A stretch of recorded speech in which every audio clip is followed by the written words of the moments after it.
kind of had an idea maybe I was getting a first class upgrade or something fun like that, but no. Welcome to 10-Minute Travels. With me, as always, is Phil Freeman. And with me, as always, is Shane Patrick. We're going to talk about motorcycle riding in India with Robert Morgan. And if you want to learn about anything else that 10-Minute Travels talks about, check us out at 10minutetravels.com. Let's get right to it, shall we?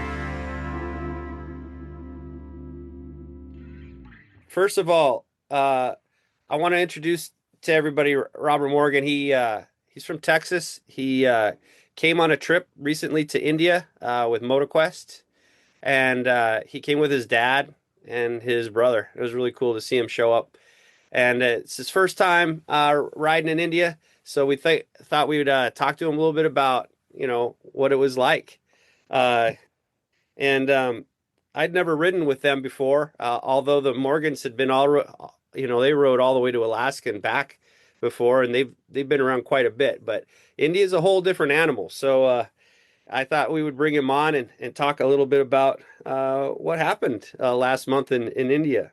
And really, the first chapter was just getting from New Delhi to Manali, really. You had a little bit of an interesting, we had to do a domestic flight. What happened to you, Robert? Well, the whole concept of traveling really my traveling experience has always been domestic to the US and let's call it established programs for traveling. So jumping into an environment with the airports controlled by the government and specifically the military was certainly something new. My father and I are in business together, and so just for the sake of business, we never travel on the same flights anymore. And so my brother and dad, they arrived a day earlier than I did, they arrived on a earlier flight to Delhi about 12 hours before I did, and then they departed about 8 hours before I did. And so they made their way to Chandigarh really without issue. And however, after having sat in the airport for about, what was that? I think I had a 12-hour layover by the time I left.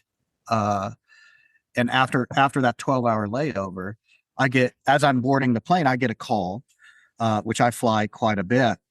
And so being called up to the front, I kind of had an idea maybe I was getting a first class upgrade or something fun like that, but no, they had a paper for me to sign that was really a release of liability, because in their inspection process of my bag, they take a little bit more seriously the battery rules, and I had DJI cameras in my bag along with the batteries, and they weren't going to let that battery pack travel in the checked luggage. And so I sign all the paperwork and get on the plane, in hindsight, realizing that the organization of this did not work. Even though I had signed the release of liability, they didn't follow up and actually do anything with the bag. So it gets in probation, or it goes into bag jail in Delhi. I land in Chandigarh, trying to speak with anybody on site. As I land, I'm almost immediately called off the airport from the plane to get into the terminal. Like many smaller airports, you walk. We get on a bus and we get taken and as I'm getting off the bus and walking into the baggage claim area, I get called over by somebody, and I was one of the few white guys with a beard on the plane, and they pull me over and I say and say, Robert, and I said, or Mr. Morgan, and I say, yes. And then they didn't say anything. I was like, what, do you have my bag? What bag? The bag that they needed inspection, that they were going to do an inspection. We don't know anything about that. So I follow up, and I go into the baggage claim area, and I find a baggage assistant lady that was able to communicate about my bag, and she talks to somebody in Delhi, but not I just hear them speaking in Hindi, which I have no idea the language. And I and then she kind of walks away. And so at the same time, our guide is retrieving us, and he's giving me instructions as well. And he tells me not to come outside. And I'm used to air travel, and I think I'm fine. I'm just going to walk outside. Well, once I walk outside, there's no coming back into the airport.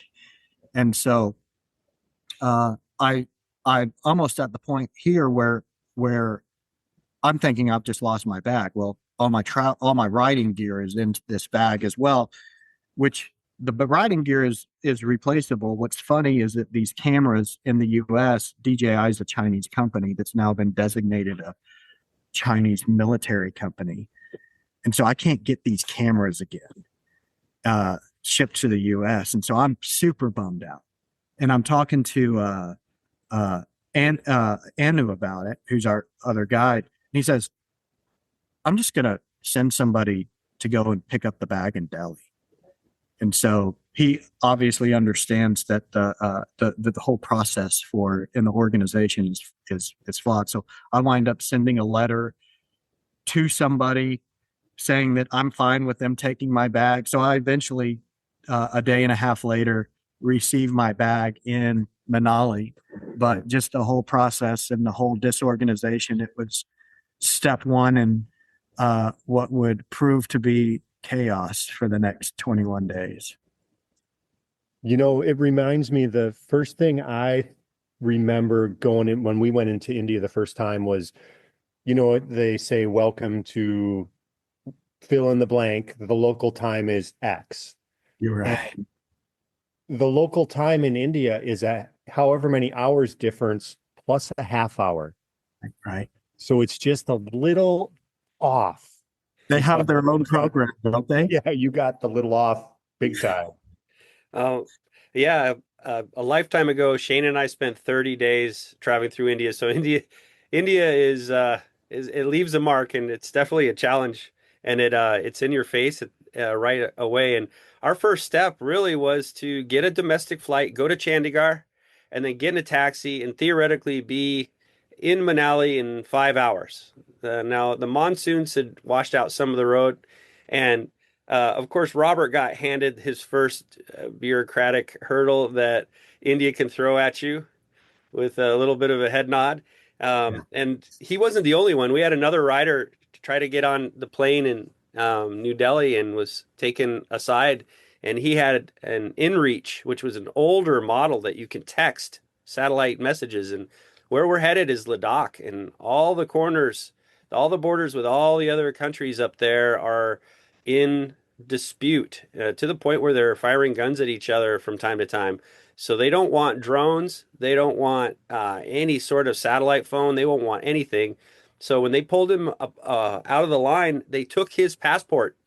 The Army guys did. And it's just like you said earlier, they're not just airport TSA, they're Army guys in camo. And they took him, and then he was there. At least he had his phone, and we left him in New Delhi. And we went on to Chandigarh, and we were able to keep in contact with him. But really, what they did was they took him to a police station. They put him in an interrogation room. He sat there for a while, and he enjoyed the concrete and the blood on the floor and the solitude. And then they took him in front of the magistrate, and they just basically said he owes money, but at the end of the trip, after he comes back, he has to go back to New Delhi and do some bureaucracy. And it rattled him. And how could it not?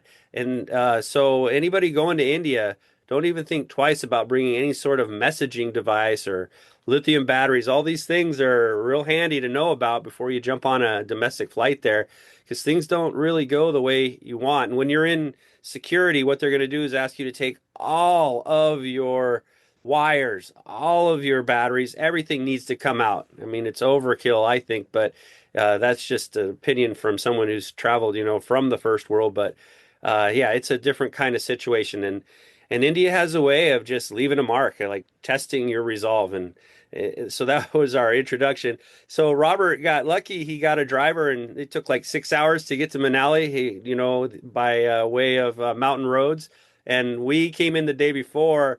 And it took us a crushing 14 hours trying to get through, some of their traffic Tetris. They try to figure things out, and that's when we would look at each other and they kind of giggle because you can explain like the coming into a traffic situation and then diving into the far lane and then going as far as you can until you just come face to face with a huge truck that's coming the other way, and then it's impasse. Like, now what? And then welcome to India. So that was definitely a refresher course of what it was going to be like, and we all made it to Manali. That was like jump number one to get to our bikes. But that didn't stop the unstoppable, which was the monsoons. That was Robert Morgan talking about riding motorcycles in India. And if you want to learn anything else about 10-minute travels, check out 10minutetravels.com. And we want to remind you to make sure that your sense of humor matches your sense of adventure. And please like, subscribe, and share this podcast on all the platforms.